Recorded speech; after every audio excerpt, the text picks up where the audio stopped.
Hi, I'm Marissa. I'm Aurora. And you? You held on my ear. I'm so sorry. You can tell them who you are. I'm Selena. And this is Alina. And we are Team Poolin here with Poolin Schoolin. Kyle is once again tied up with case competition stuff. In fact, he probably will be for next week too. Or the next couple weeks. We'll see. We'll see how that goes. So the girls are here to represent. And this is our week 7 update. Week 7 of 2008. Woo! This week, the newest thing we did was Research Wednesday. So we continued with our keeping the jars. In fact, I had this great idea that at the end of the week, we'd take everything out and I'd put it in the bank. But the girls were really excited about being able to see the money pile up. So they're not allowed to spend anything that's in the jars because we have them.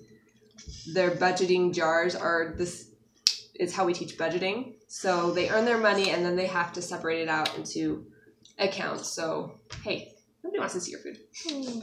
So, for example, 20% goes to a long-term savings and 30% or 40% goes to some big goal that they're saving for, some big event like going to an amusement park or something bigger. And then 30% they get to spend, the other 10% is a tithe. And so they can keep all their money in this little jar, but they can't spend. None of it goes to the spending account until we actually count it up and separate it out. So they know that as soon as they want to spend it, they have to bank it. Anyway, the big thing we did is on Wednesdays, we don't have any co-op classes. We have co-ops and different classes most other days, but on Wednesdays, we don't. You want to go get your report? No. Go get yours. Go get yours. So on a whim, after the gym, we decided that we were going to rhymed. Whim, gym, you're right.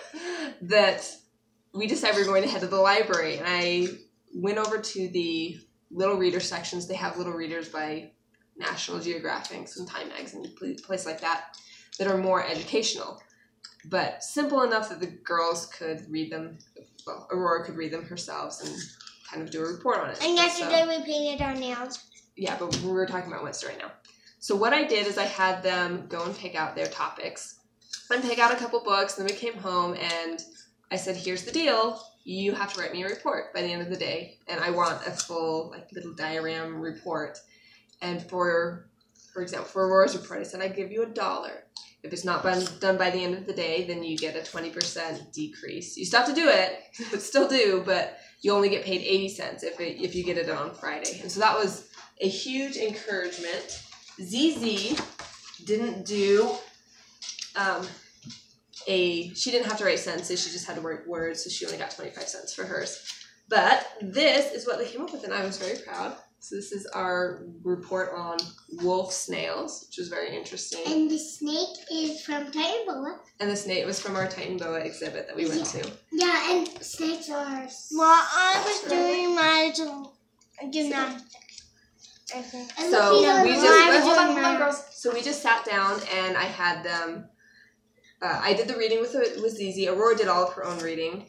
And she had to write words that we heard that she knew had to do with her wolf snail. And then when Daddy came home at night, they had to give the report. And that's how they finished the report. And it worked really well. Here's Aurora's. It's about snakes. It's about snakes. These are actually sticker labels. I just printed them. She wrote them all out. They wrote them out on their own paper, Aurora. They wrote them out on a piece of paper as their notes. And then Aurora typed them up and put them all on. But I thought it was a great little experiment for them to be able to not only, it kind of covered writing and reading and learning something new and whatever their topic was, all in one, that they were in charge of. And I noticed it worked a lot better as far as them being able to sit down and say, oh, this is due, so I actually need to finish it. I can't in the middle say, Mom, this is too boring, or Mom, I'm tired. They did say that from time to time, but there was that deadline of saying, oh, well, even though this is... Oh, I ripped it off because I was... Yeah, don't do that. Tiring or boring, or I don't want to finish writing this sentence. I really want that $1, so okay. I'm going to go ahead and finish it. So there was... there was, thank you, there was a little bit more encouragement to finish and to push through than there typically has been. Typically there's, particularly with writing, this is where I found this to be helpful, is that usually writing is a chore. They like math, they love science. Writing is where we kind of get there, sit down. And to be able to have a project that there was an end goal, it wasn't just, oh, I want you to sit down and write some sentences. It was, I want you to read something and then write about it and then present it, went a lot smoother. Can you please put that tab back on my... Please stop. So one of the things, the new thing we're trying for week 8 is to I'm trying to come up with a list of bigger projects that I can offer kind of more for, like, make it a package. And this package has to be done by a certain time, or else there is some sort of, I don't want to call it consequence, but you'll be losing out on some blessings, some benefits from doing this project. So we'll see how that goes, and we're going to get back to the chaos of our lives. So thanks, everyone, and we'll see you next week. Say bye. Bye. Bye.